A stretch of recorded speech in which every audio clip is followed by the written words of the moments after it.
Suki Love. For today's video, eto na nga, biyahe po tayo ng Bayambang. Lampas po ito ng Wawa sa may Tampog. Opo, Tampog po siya.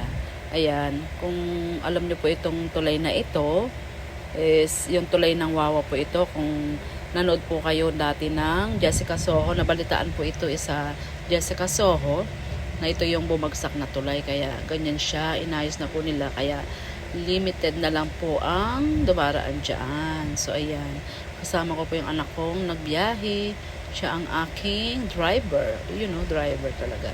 So ayan po yung tulay ng Wawa. Ayan, napakalayo ng bahay ni kuya. Ang bahay niya is kaduluduluhan pa po. Ayan, dire-diretso pa po yan, guys. So ayan po, yan po yung unang pinost ko na nagsukat ako. Ayan, at tinuro ko po kung paano magsukat sa mga nanood po. Ayan po yun. Sa tuwing magsusukat tayo, lagi nating unahin yung center, yung pinakaupuan niya. Lapad at haba lang po. Then, sandalan. Ganun din po, lapad at haba. Then, side arm. Pagkatapos ng side arm is, papattern na po natin yung bawat kantuhan. Ayan. Sa bawat kantuhan po is, papattern po natin talaga para pas alam natin mapipit po natin siya. So ayan na nga, for sure po talaga na mas fit po yung trabaho po natin. Kaya nakikita nyo naman po yung mga pinopost ko na talagang fit na fit po siya. So ayan, nag-start na po tayo ulit. Naayos muna natin ang ating mga tela na ganun talaga ang gawain natin. Kailangan natin ayusin muna, tupiin para mas magandang ikat. So ayan, start na po tayo. Ginabi na po ako dyan. Nag-overtime po ako dahil tambak na po ang aking trabaho. Ayan, ang pangalan po pala ni kuya na aking client ay si Kuya Mark Jonas Espejo. Ayan po yung pangalan niya. At si Madam, yung kanyang asawa po.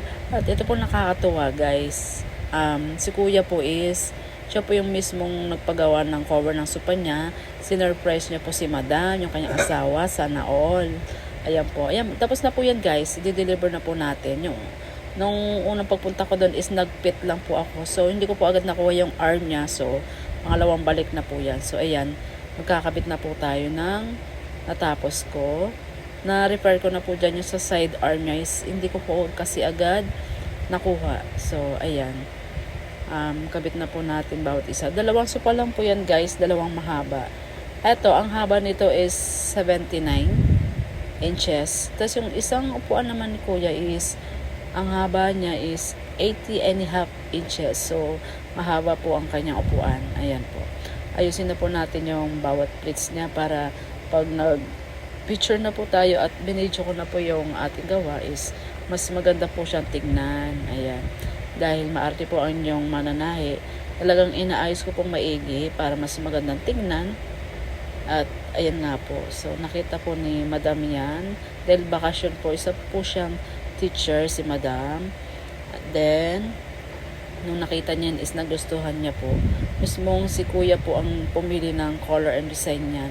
Actually, yung mga nauna niyang piniling design is hindi siya available. Nakailang ulit po kami ng order kasi mabilis nang maubos talaga ang mga tela. Ultimo yung sa dining set niya, nakailang pili po siya. So ayan na po ang ating final look. Ayan, so ang ganda po siya. Fit na fit po siya, guys. Kaya naman, nakikita nyo naman po lahat ng mga posts ko talagang, ayun, pati po ako is na-amaze sa trabaho ko. Ayan, kung makikita mo yung design niya, kailangan talaga is pag nakaharap sa iyo yung upuan, kukunin mo talaga yung design niya pag nakatayo siya. Yung pinaka-design po ng tela. Opo, Canadian po talaga ang gamit po natin tela. Ito po ay makapal at malambot. So, not faded po yan, guys. Yan, sa mga nakakalam po sa Canadian cotton, not faded po yan. Years nyo na pong magagamit ang inyong tela. Hindi po siya agad-agad kumukupas. Yan, napakaganda. Tuwan-tuwa si Madam sa kanyang cover ng sopa. Meron pa pong yan, dining set, di pa nga lang nagagawa kasi wala pa yung tela niya. At sa dami-dami na napili. Ayan, pati yung TV cover po is previous na po yan. So, ito naman yung center table. Meron pa po isang center table dyan. Mamaya makikita nyo po. Ano naman po yun, may salamin siya. Maliit lang po siya. Maya-maya is lalagay po. Yung palang throw pillows na 6 pieces, nakalimutan ko siyang ilagay. Ngayon ko lang naalala. Ayan po yung isa, oh. So, ang ginawa ko po dyan is binutasan ko. Salamin po yung nasa ibabaw niya, nabasag lang. Oops, there's more. Ayan, narekomenda ako ni Kuya sa kapatid niya dahil magkalapit lang sila. So, ano pang ginawa ko? Di sinukatan ko na para minsana ng lakad. So, ayan, thank you Lord for all the blessings. Tuloy-tuloy lang po tayo at marami na po tayong trabaho. Salamat po sa tulong ni Lord. Dahil ayan, kaya sinukatan ko na para minsana ng lakad. Ganon, dahil napakalayo niya. So, maraming salamat po sa panonood. Hanggang dito na lamang po. Ayan, tatapusin ko lang yan. New sopa at yung old sopa. Salamat po guys.